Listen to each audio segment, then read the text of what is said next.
It is not possible to put into words just how utterly tragic and horrifying the fall of Angron truly is. Of all the Primarchs who turned to chaos, his story stands apart as perhaps the most heartbreaking and soul-crushing tale in the entire galaxy.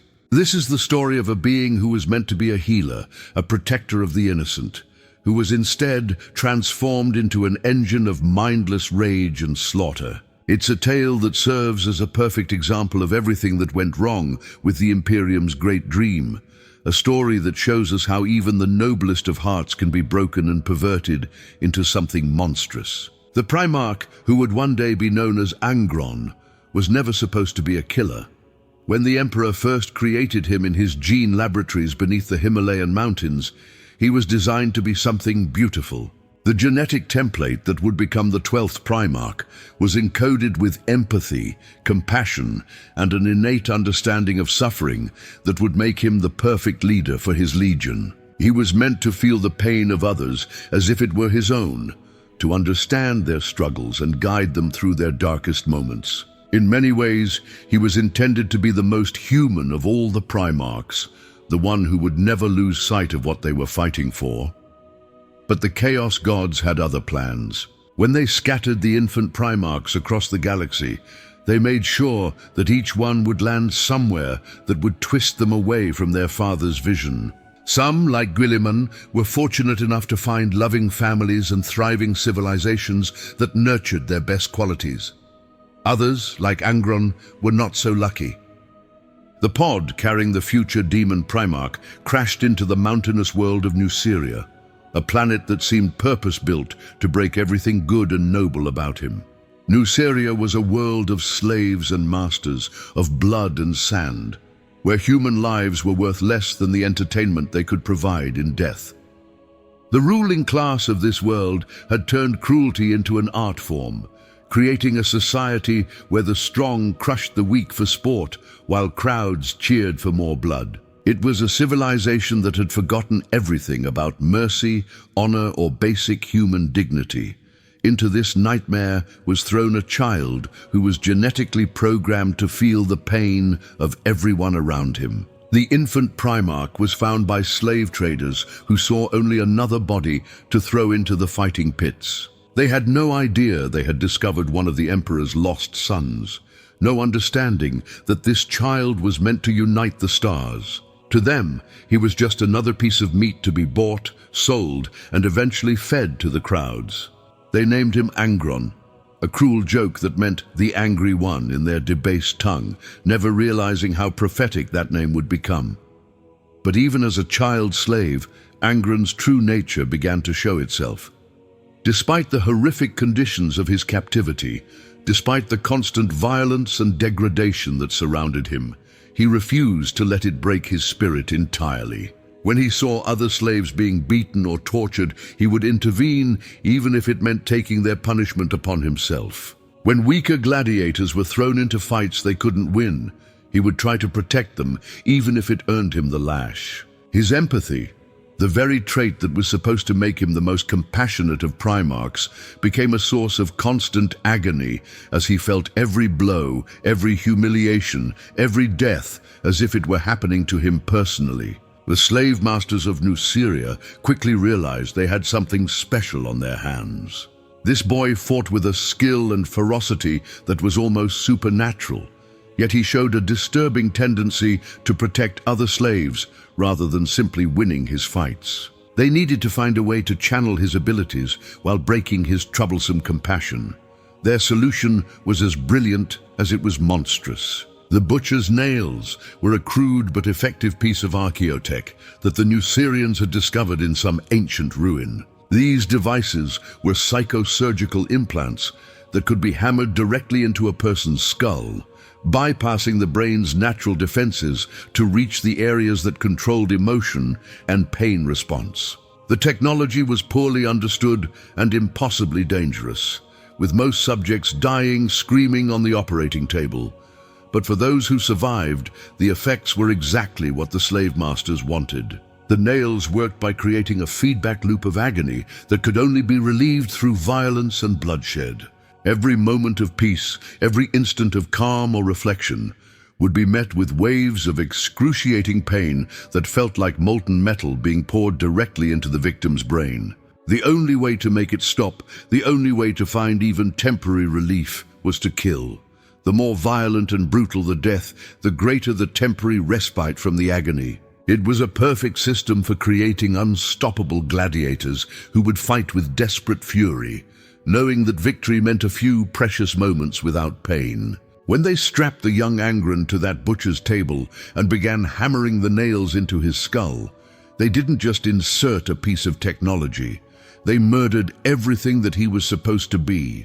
The compassionate healer, the protector of the innocent, the Primarch who was meant to understand and ease the suffering of others, all of it was buried beneath an avalanche of artificial rage and pain. In its place, they created something that was barely recognizable as the Emperor's son. The operation was agony beyond description. Even with his superhuman constitution, even with the enhanced healing abilities of a Primarch, Angron nearly died on that table. The nails tore through his brain tissue like a rusty blade, severing connections, destroying memories, and replacing his natural empathy with something twisted and unrecognizable. When he finally woke up, he was no longer entirely himself. The boy who had once risked his own safety to protect other slaves was gone, replaced by something that could only find peace in the screams of the dying. But even the nails couldn't completely destroy who Angron was meant to be. Deep beneath the artificial rage, buried under layers of pain and madness, something of his original nature survived. It showed itself in strange ways, in moments when the agony wasn't quite overwhelming enough to drown out everything else. He would still sometimes try to protect weaker gladiators, though now he had to fight against his own brain to do it.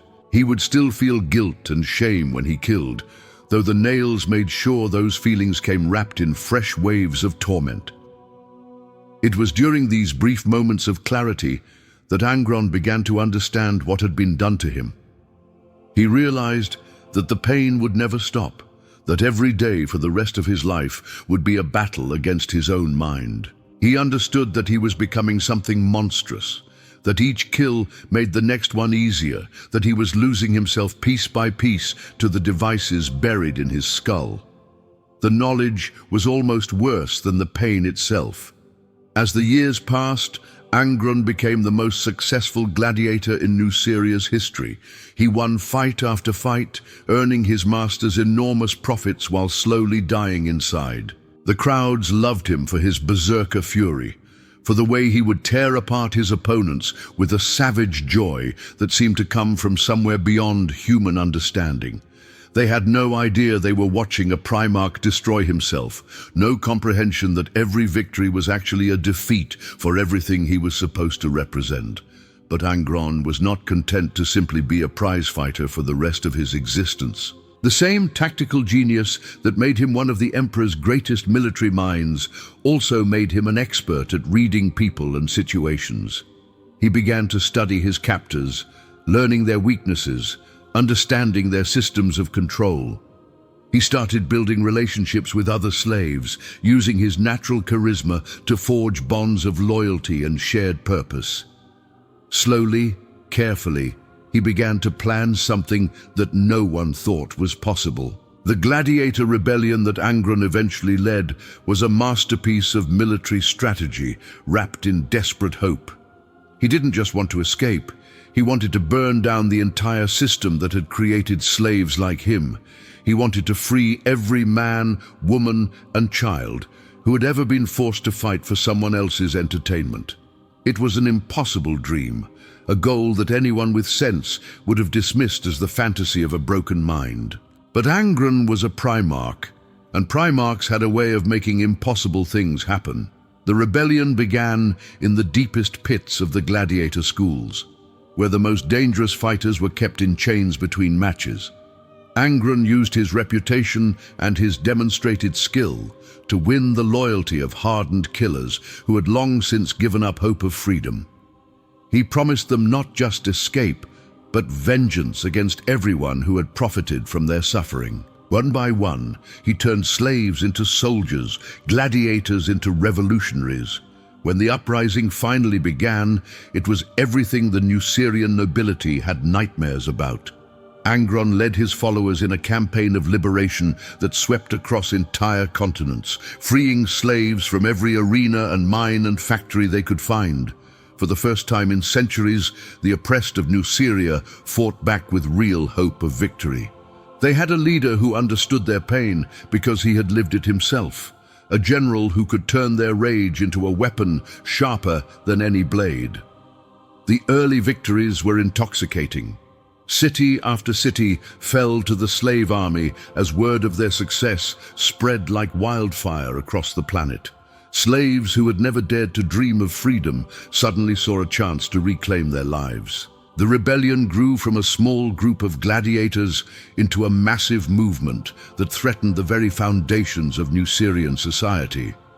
For a brief, shining moment, it seemed like Angron might actually achieve the impossible. But the high lords of Nuceria were not about to let their entire civilization be overthrown by escaped slaves. They began to coordinate their response, pooling their resources and calling in favors from off-world allies. Professional armies were assembled, weapons were distributed, and bounties were placed on the heads of every rebel leader. Most importantly, they focused their efforts on understanding and neutralizing the man who had made it all possible. The war that followed was unlike anything Nuceria had ever seen. It wasn't just a conflict between armies, it was a battle for the very soul of the planet. On one side stood everything that the world represented: cruelty, oppression, the strong crushing the weak for entertainment.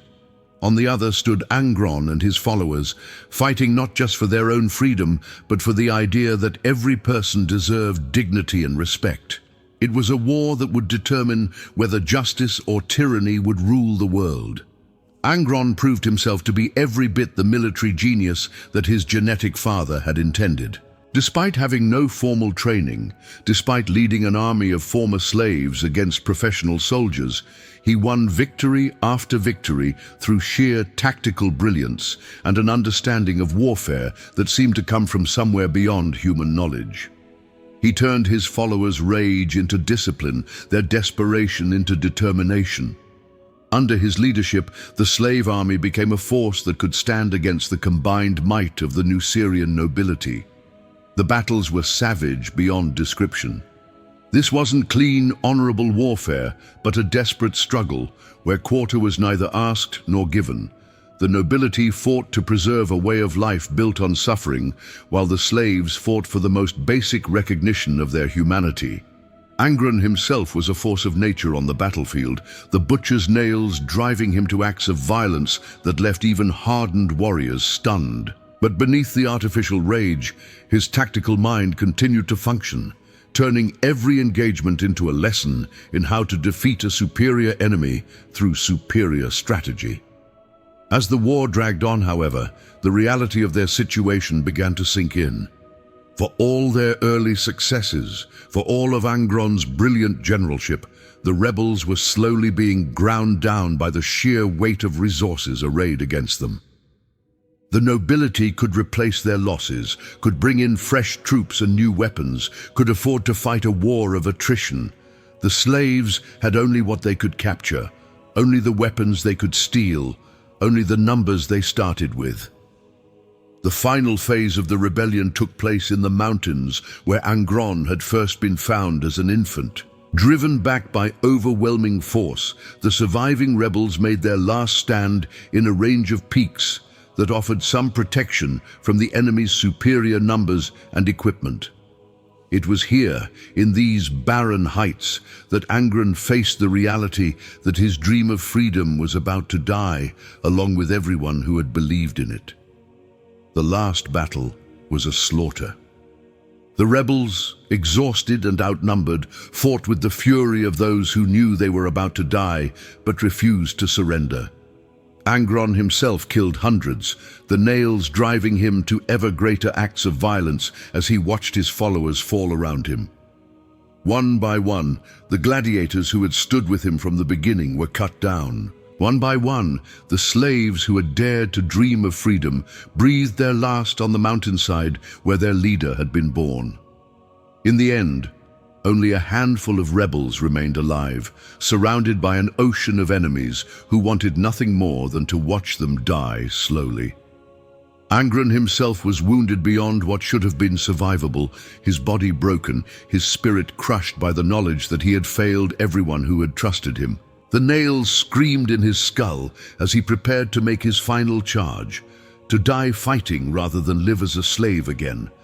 It was at this moment, with his rebellion dying around him and his own death seconds away, that the Emperor of Mankind finally arrived on Nuceria. The meeting between father and son should have been a moment of triumph, a reunion that would mark the beginning of Angron's true purpose as one of the Primarchs.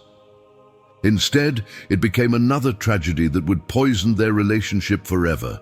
The Emperor appeared in the sky above the battlefield like a golden god, surrounded by the might of the Imperial fleet. To the dying rebels, he must have looked like salvation itself. To Angron, he looked like something else entirely.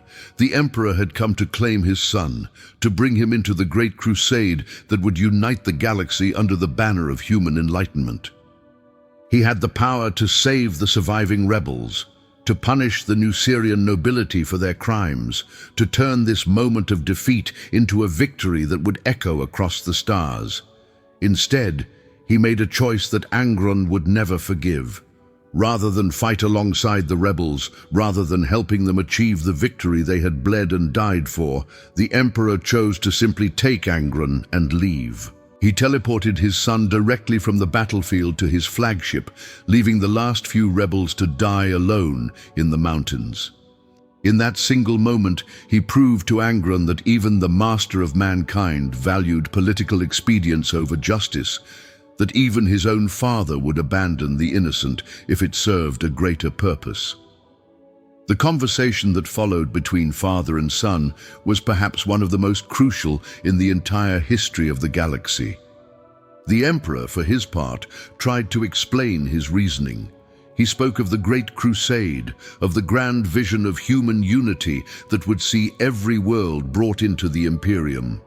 He explained that Nuceria was already compliant, that its government had sworn loyalty to the Imperium, that intervening in a local rebellion would set a dangerous precedent. He offered Angron a chance to lead his own legion, to fight for something greater than one small world's freedom. Angron's response was everything his father should have expected from someone who had lived through what he had experienced. He didn't care about the Great Crusade or human unity or any grand vision of the future. All he cared about was that his friends were dying in the mountains below, while his supposed father stood by and watched. The Emperor had had the power to save them and had chosen not to, had decided that political considerations were more important than the lives of people who had fought for nothing more than basic human dignity. The betrayal cut deeper than any wound Angron had ever received in the arena. Here was the being who was supposed to be his father, the one person in the galaxy who should have understood him, and he was no different from the slave masters who had bought and sold human lives for profit. The Emperor spoke of necessity and greater goods, but all Angron heard were the same justifications that every tyrant had used throughout history. In that moment, he realized that his father was just another master, and that he had simply traded one form of slavery for another. The Emperor, for his part, seemed genuinely puzzled by his son's reaction. He had rescued Angron from certain death, had offered him a position of honor and responsibility, had given him command of an entire legion of space marines. By any objective measure, he had improved his son's situation immeasurably. What he failed to understand was that to Angron, some things mattered more than personal advancement or even personal survival. Honor mattered. Loyalty mattered. The lives of those who had trusted him mattered more than his own safety. This fundamental disconnect between father and son would poison every interaction they had for the rest of Angron's mortal life.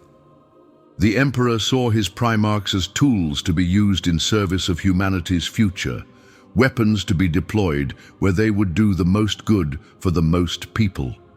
Angron saw himself as a person with obligations and loyalties that couldn't be simply set aside because someone with more power had other plans. Neither of them was entirely wrong, but neither of them could understand the other's perspective. The integration of Angron into the Great Crusade was a disaster from the very beginning. The Legion, that would become known as the War Hounds, had been created using his genetic template, but they were nothing like their Primarch. Where he had been forced to feel the pain of others, they were bred for war and conquest. Where he had learned compassion through suffering, they knew only discipline and duty. The meeting between Angron and his sons was awkward and strained, marked by a mutual incomprehension that would never fully heal. The War Hounds had distinguished themselves during the early years of the Great Crusade as one of the most effective legions at bringing worlds into compliance. They were shock troops who could break enemy formations through sheer aggressive assault, warriors who knew no fear and would charge into any battle no matter the odds. They were everything that the Emperor had wanted from Angron's genetic legacy, efficient killers who could serve the greater good of human expansion. When Angron took command of his legion, he brought with him an attitude that his sons found deeply disturbing. He didn't see glory in conquest or honor in victory. Instead, he seemed to view every campaign as just another form of gladiatorial combat, another series of fights that he was forced to participate in for someone else's entertainment. The Space Marines who had expected to serve under a great general found themselves following a bitter, broken figure who seemed to take no joy in their shared purpose. Worse still, Angron began to change his legion to match his own damaged state. He introduced the practice of implanting butcher's nails into willing volunteers among his Space Marines, claiming that only those who shared his pain could truly understand what they were fighting for. The process had been dangerous enough when performed on his superhuman physiology, but it was almost always fatal when attempted on regular Space Marines. Those few who survived the procedure were transformed into berserkers who could barely control their rage, warriors who were more likely to attack their own allies than follow complex battle plans. The Emperor watched these developments with growing alarm, but he found himself caught in an impossible situation. Angron was his son, one of the 20 Primarchs who were meant to lead humanity to glory. He couldn't simply discard him without admitting that his great work was flawed. At the same time, he couldn't allow the War Hounds to continue down a path that would ultimately make them useless as a military force. His solution was typical of his approach to problems he couldn't easily solve. He decided to hope that time and success would eventually heal his son's wounded spirit. The campaigns that followed showed both the potential and the problems of Angron's leadership. When properly motivated, when fighting against enemies that he could genuinely hate, he was every bit the brilliant general that his genetics suggested he should be. His tactical insights were profound, his understanding of battlefield psychology was unmatched, and his personal courage inspired even Space Marines to acts of greater heroism.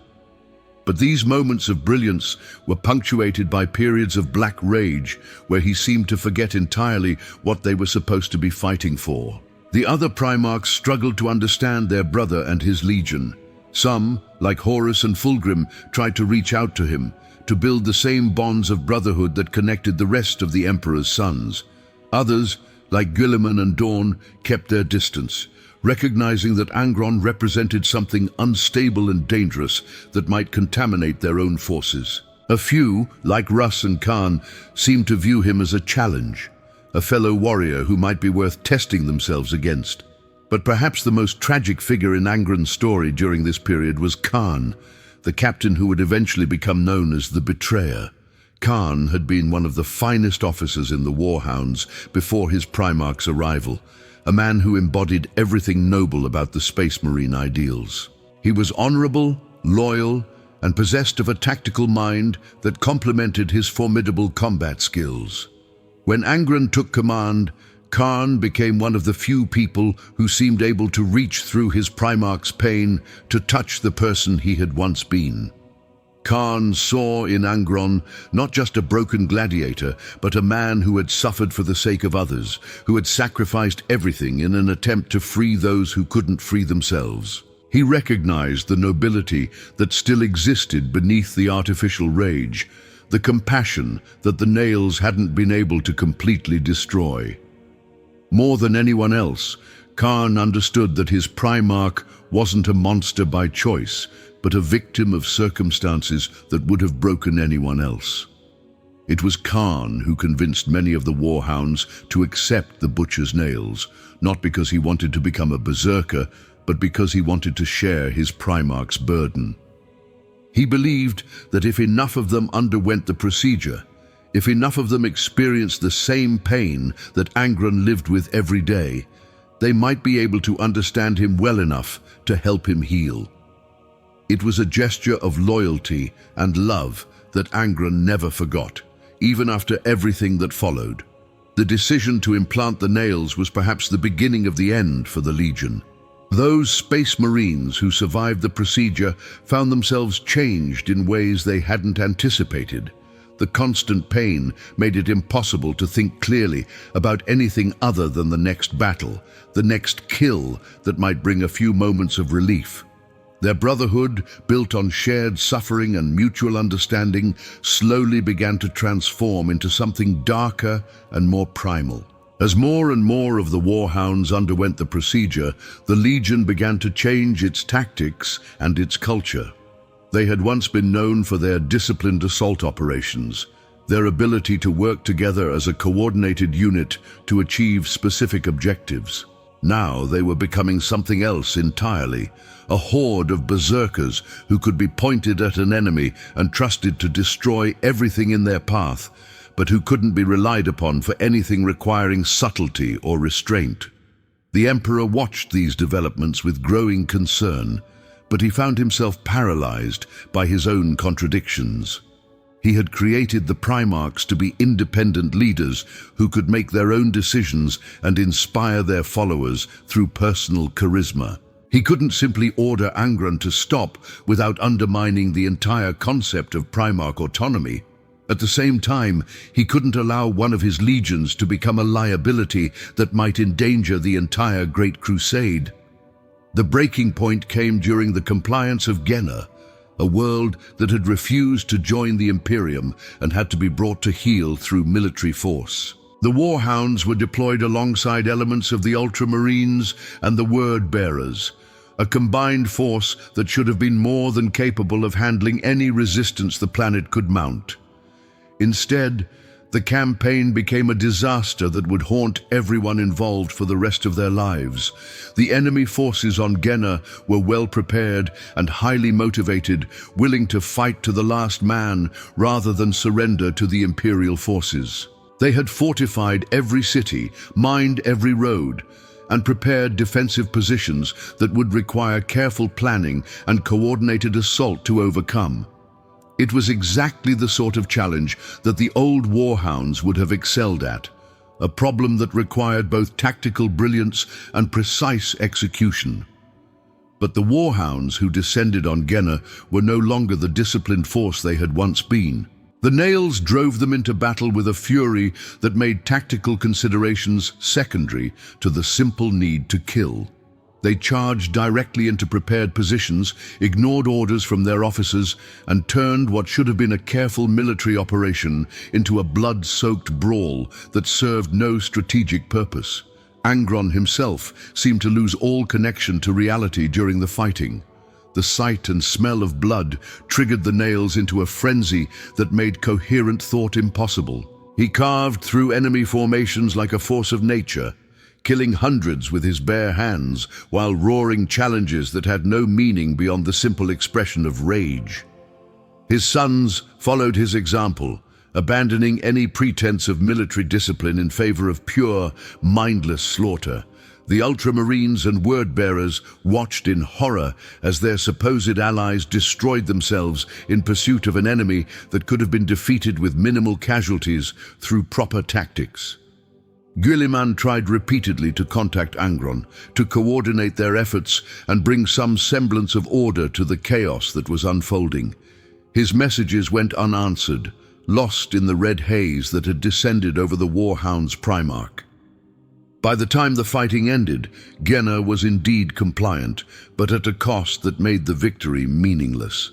The War Hounds had suffered casualties that should have been avoided, losses that weakened the Legion for no gain beyond the temporary satisfaction of violence. Worse still, the other legions had seen exactly what Angron and his sons had become, had witnessed the transformation of Space Marines into something that barely qualified as human. The aftermath of Ghenna marked a turning point in how the other Primarchs viewed their brother. Where once they had seen a damaged but potentially salvageable warrior, now they saw a liability that threatened the entire Great Crusade. Guilliman wrote a detailed report to the Emperor outlining his concerns about the War Hounds' combat effectiveness. Lorgar expressed worry about the spiritual implications of Space Marines who seemed to have lost all connection to the ideals they were supposed to serve. Even Horus, who had tried to maintain a friendship with Angron, began to distance himself from someone he could no longer understand. The Emperor's response to these reports was characteristic of his approach to problems he couldn't easily solve. Rather than addressing the fundamental issues that had led to Angron's breakdown, he chose to try to manage the symptoms. The War Hounds were quietly reassigned to campaigns where their particular brand of warfare might be useful, conflicts where restraint and subtlety were less important than the ability to break enemy morale through sheer brutality. This policy of containment might have worked if the underlying problems had been limited to military effectiveness. But the Nails were doing more than just making Angron and his sons less effective soldiers. They were slowly destroying everything human about them. Each battle brought new levels of pain, new depths of rage that had to be satisfied through ever greater acts of violence. The temporary relief that came from killing was lasting for shorter and shorter periods, requiring more and more extreme measures to achieve even momentary peace.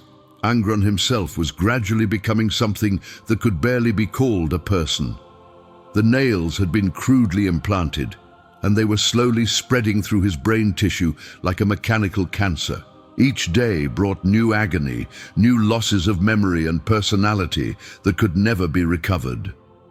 He was forgetting who he had been before the arena, losing touch with the compassion and empathy that had once defined him.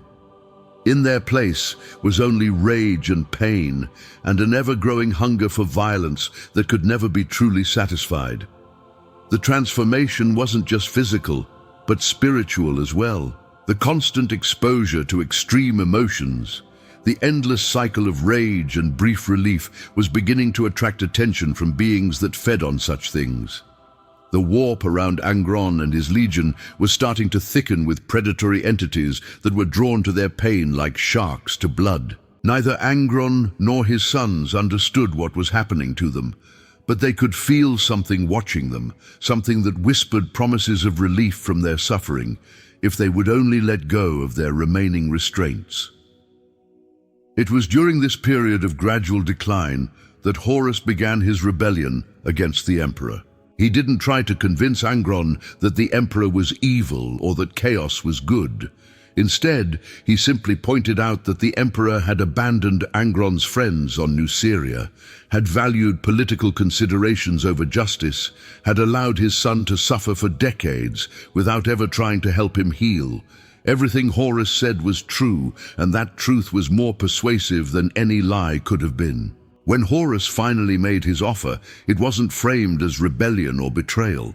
Instead, he presented it as an opportunity for Angron to finally strike back at the being who had failed him so completely. The Emperor had never understood his son's pain, had never tried to remove the nails or heal the damage they were causing. He had simply used Angron as a weapon while ignoring the cost that such use imposed on the weapon itself. Now Horus was offering a chance to make him pay for that indifference. The decision to join the rebellion wasn't really a decision at all for Angron. The nails had been driving him toward this moment for decades, each fresh wave of pain making him angrier at the being who could have prevented it but chose not to. He didn't particularly care about Horus's vision of the future or his plans for reshaping the galaxy. All he cared about was the opportunity to hurt the Emperor the same way he had been hurt, to make him feel even a fraction of the agony that had been Angron's constant companion. The War Hounds followed their Primarch into rebellion, not because they believed in the cause, but because they literally couldn't conceive of any other choice.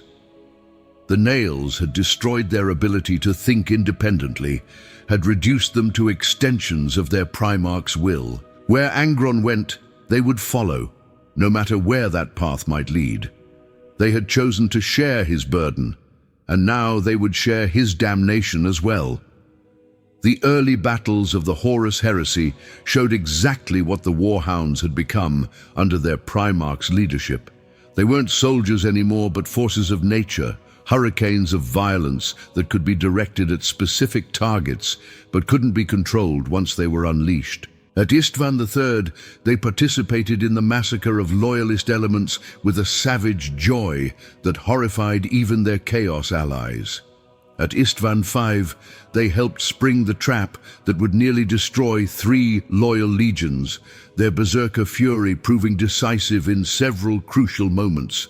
But even as they won victory after victory for the rebellion, the War Hounds were losing themselves piece by piece to the devices buried in their skulls. The nails were spreading through the legion like a virus, affecting even those who hadn't undergone the implantation procedure.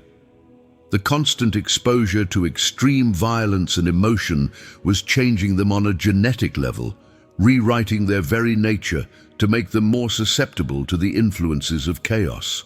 It was during the Siege of Terror that Angron finally completed his transformation from broken Primarch to Demon Prince. The ritual that accomplished this change was not one of triumph or ascension, but of surrender and defeat. Lorgar and the Word-Bearers had been working for months to prepare the ceremony, gathering the necessary components and creating the proper conditions for such a monumental transformation. They needed massive amounts of blood and death, an ocean of suffering that could serve as a gateway for the powers of chaos to reach through and claim their prize. The ritual took place in the ruins of a hive city that had been completely depopulated during the siege. The surviving War Hounds, now calling themselves the World Eaters, gathered in the city's central square along with thousands of chained prisoners who would serve as sacrifices. Angron stood at the center of it all, his body already beginning to change as the warp energies gathered around him like a storm of blood and bone. The transformation was agony beyond anything that even Angron had experienced before. Every cell in his body was being rewritten, every molecule of his being restructured to accommodate the essence of a demon prince. His bones lengthened and thickened, sprouting wicked spikes and cruel barbs. His muscles swelled with supernatural strength, while his skin hardened into something resembling armor more than flesh. Wings burst from his shoulders in explosions of gore, and horns erupted from his skull as his face elongated into something that was no longer entirely human. But the physical changes were nothing compared to what was happening to his mind and soul. The butcher's nails, which had been a source of constant agony, suddenly became something far worse. They fused with his nervous system completely, becoming not just implants, but integral parts of his being. The pain that had once driven him to violence now became violence itself, a fundamental aspect of his nature that could never be separated from who he was. The Angron who emerged from that ritual was no longer the gladiator who had fought for freedom on Nuceria, or even the broken Primarch who had joined Horus's rebellion. He was something else entirely, a being of pure rage and bloodlust who existed only to kill and destroy. The compassion that had once defined him was gone, burned away in the fires of his transformation. The tactical genius that had made him a great general was subsumed beneath an endless hunger for battle. Everything that had made him human, everything that had made him a person rather than just a weapon, was lost forever. The demon prince that Angron had become was far more powerful than his mortal form had ever been. He could tear apart battle tanks with his bare hands, could fly across battlefields on wings of brass and bone, could inspire his followers to acts of violence that defied both logic and biology. But the power came at a cost that made it meaningless.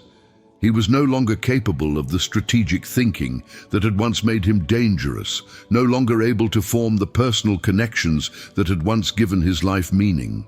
He had become exactly what the Nucerian slave masters had always wanted him to be, a perfect killing machine with no purpose beyond violence. The World Eaters who witnessed their Primarch's transformation were both horrified and enthralled by what they saw. Here was their father, elevated to a level of power beyond anything they had imagined possible, transformed into a being who could stand against gods and armies alike. But they also recognized that the person they had followed, the broken but still noble figure who had shared their pain, was gone forever. In his place stood something that was more symbol than individual, more force of nature than leader. The end of the Horus heresy saw Angron and his legion cast into the Eye of Terror along with the rest of the traitor forces. In that realm, where reality was more suggestion than law, where the emotions of mortals took on physical form, the World Eaters found a kind of twisted paradise. Here they could fight eternal battles against enemies that would never run out, could experience the joy of violence without the inconvenience of having to find new wars to fight. But even in the Eye of Terror, Angron's story was not over. The demon prince that he had become was bound to Khorne, the chaos god of blood and war, in ways that went beyond simple allegiance. He was a part of the blood god now, an extension of Khorne's will given form and purpose.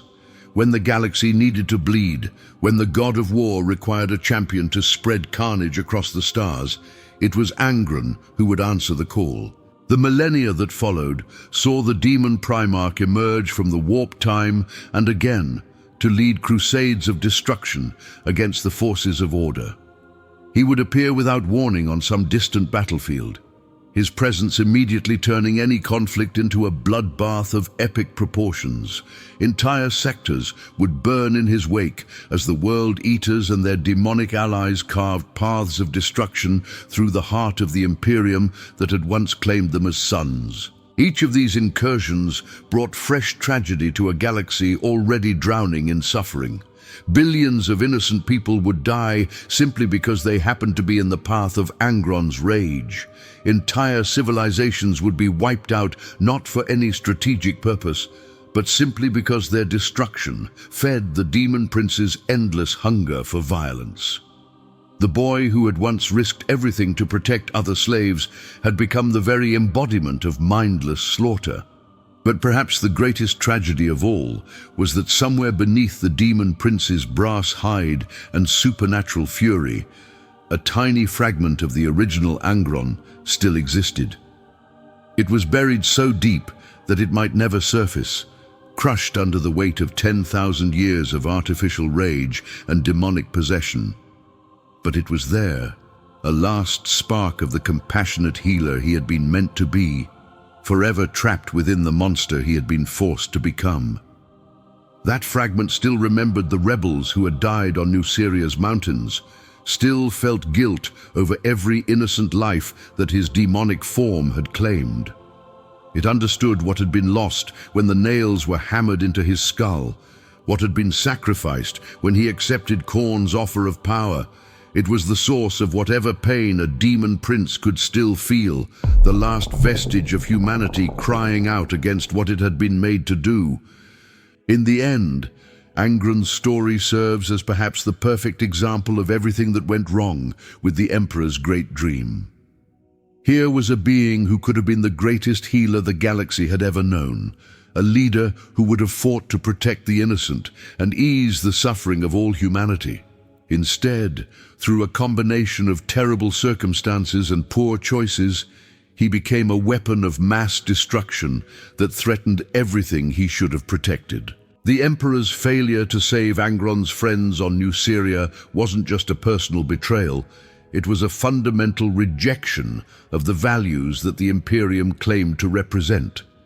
By choosing political expedience over justice, by valuing compliance over compassion, the Master of Mankind proved that his great crusade was built on the same foundations as every other tyranny in history.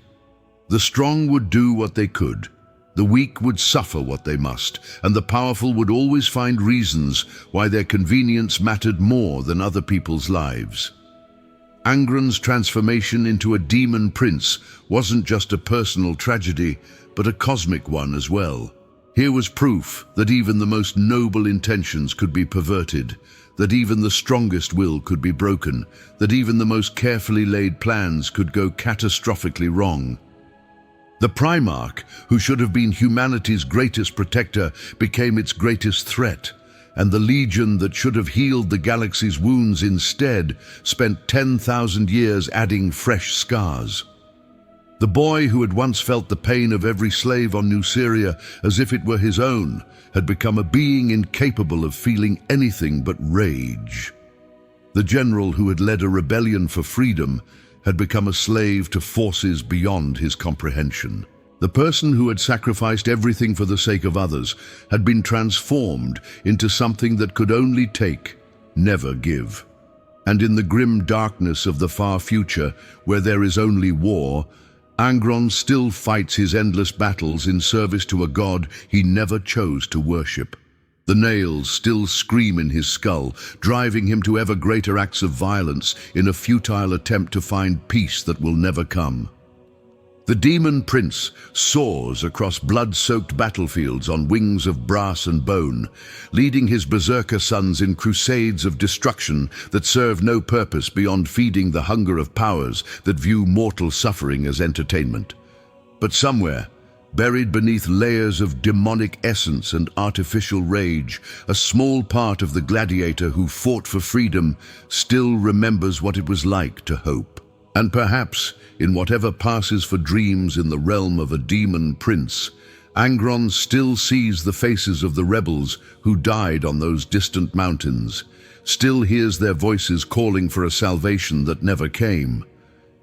It is the final cruelty of his existence that he remains aware enough to understand what he has lost, human enough to regret what he has become, but powerless to change any of it.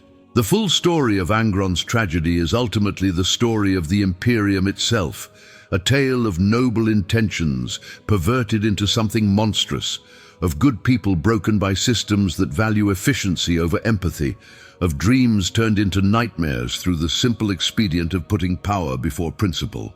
It serves as a warning about what happens when we allow ourselves to become so focused on grand causes that we forget about the individual people those causes are supposed to serve. In a galaxy where heroes and villains are often separated by nothing more than circumstance and chance, Angron stands as perhaps the most tragic figure of all. He was the hero who never got to be heroic, the healer who was transformed into a weapon, the protector who became the very thing he should have protected others from.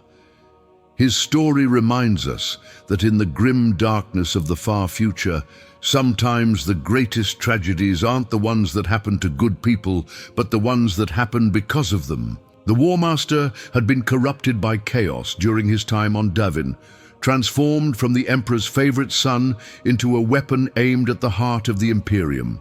His rebellion would require allies, other Primarchs who could be turned against their father for various reasons. Some would be corrupted through pride, others through ambition or despair. Angron would be turned through pain. The approach that Horus used with his broken brother was masterful in its simplicity.